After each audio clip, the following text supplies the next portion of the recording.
Hey garden buddies, we're back to find out the results of our experiment and how quickly seeds sprouted. I wanted to show you after I had done it. I wish I could see yours, but we're gonna have a chance to see what it can look like.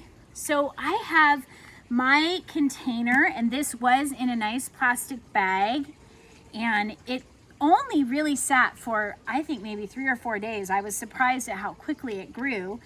And I have it in the same order that I have the seeds laid out. So I have my chive seeds, and then these are the cabbage, these are the radishes, and then over here I have the cucumbers, the beets that are next to it, and right here this is melon, and then I have my corn and my beans.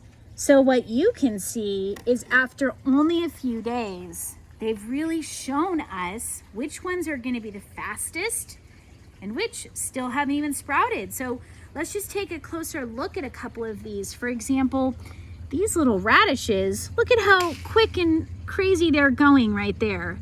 They grew so fast and they're already sticking their little greens up.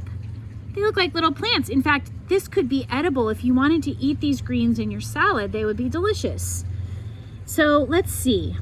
We'll take one of these little melons and look, it's only just begun. So it must be much slower. It must take maybe a full week. The corn, on the other hand, is making some good progress. Do you think this is going to produce a root? Is this the root, or is this end? That might be something interesting to see what happens if you let it go a few more days. And the beans, look at, they're shedding their seed coat.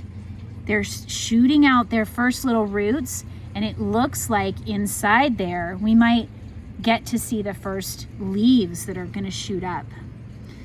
I guess the chives must take a really long time because they haven't done anything. Cabbage is coming along, but as you can see, this is a really good visual way to see what sprouts when and how long it would take if it were in the ground.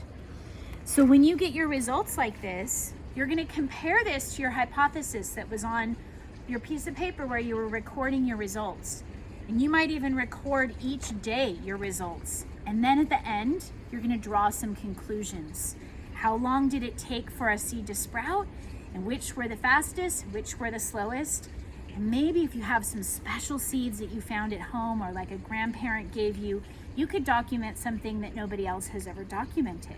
So this is a chance for you to be a really cool scientist and figure out this part of the puzzle as we're all trying to garden at home together. So thanks again for joining me in this experiment, and I'll look forward to seeing you next time.